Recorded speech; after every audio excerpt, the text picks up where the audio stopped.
ఇక తరుముతున్న తుఫాన్ అంట. దీత్వా తుఫాను కారణంగా శ్రీలంక చిగురుటాకులా వణికిందట. ఈ ఆకస్మిక వరదలు, కొండ చర్యలు విరిగిపడంతో ఇప్పటివరకు 123 మంది మరణించగా అనేక మంది గల్లంతయ్యారంట. మృతుల సంఖ్య మరింత పెరిగే అవకాశం ఉందని అధికారులు చెబుతున్నారు. ఈ క్రమంలో శ్రీలంక ప్రభుత్వం దేశంలో అత్యవసర పరిస్థితిని ప్రకటించిందట. వరదల వల్ల ఏర్పడిన విధ్వంసం కారణంగా తలెత్తిన అత్యవసర పరిస్థితిని దృష్టిలో ఉంచుకొని శ్రీలంక అధ్యక్షుడు అనుర కుమార దీపనాయక దేశమంతటా అత్యవసర పరిస్థితిని ప్రకటిస్తూ గెజిట్ నోటిఫికేషన్ కూడా విడుదల చేశారంట. శనివారం శ్రీలంకను దాటిన దీత్వా తుఫాను 123 మందికి పైగా ప్రాణాలకు బలికొందని, విధ్వంసం, మౌలిక సదుపాయాలకు నష్టం వాటిల్లిందని ఆ దేశ అధికారులు తెలిపారు. దీత్వా శ్రీలంక నుండి భారతదేశం తీరం వైపు వెళ్ళిందట. ఈ క్రమంలో భారీ వర్షము, అధిక వేగంతో కూడిన గాలులు వీశాయట.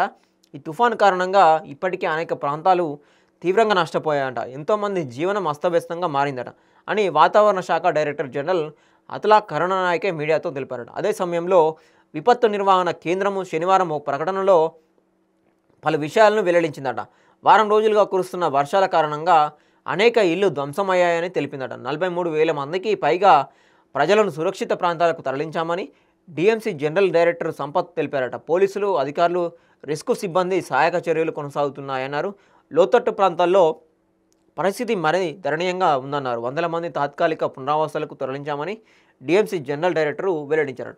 సో శ్రీలంక అయితే ఎమర్జెన్సీ పరిస్థితిని అయితే అత్యవసర పరిస్థితిని అయితే ఎదుర్కొంటా ఉన్నది. ముఖ్యంగా మనం చూసాం మొన్న మోంతా తుఫాను ఏపీలో ఏ విధంగా అయితే వచ్చిందో, మోంతా తుఫాను ఎఫెక్టు మన తెలంగాణ కొన్ని జిల్లాల్లో అటు ఖమ్మం కావచ్చు, వరంగల్ కావచ్చు, ఇట్లా కొన్ని జిల్లాలు ఏవైతే ఉన్నాయో వాటి మీద కూడా ప్రభావం చూపించింది. అంటే అంత పెద్ద ఎత్తున కూడా తుఫాన్లు రావడం జరుగుతూ ఉన్నది. ముఖ్యంగా ఇప్పుడు శ్రీలంకలో వచ్చిన ఈ తుఫాన్ ఏదైతే ఉన్నదో భారతదేశం మీద కూడా ఎఫెక్ట్ ఉన్నదన్నమాట.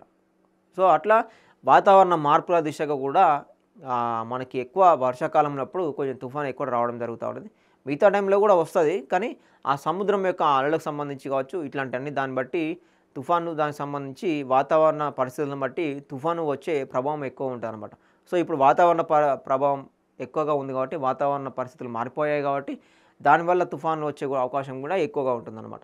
సో దానివల్ల ఇతరత్ర పక్కన ఏవైతే కంట్రీస్ కావచ్చు, దేశం కావచ్చు, జిల్లాలు కావచ్చు, ఆనుకోనున్న బార్డర్ ఏవైతే జిల్లాలో వాటి మీద కూడా ప్రభావితం చూపించే అవకాశం ఉంది. ప్రస్తుతం అయితే 120 మందికి పైగా చనిపోయారన్నట్టుగా మనకు అధికారికంగా వెల్లడైంది.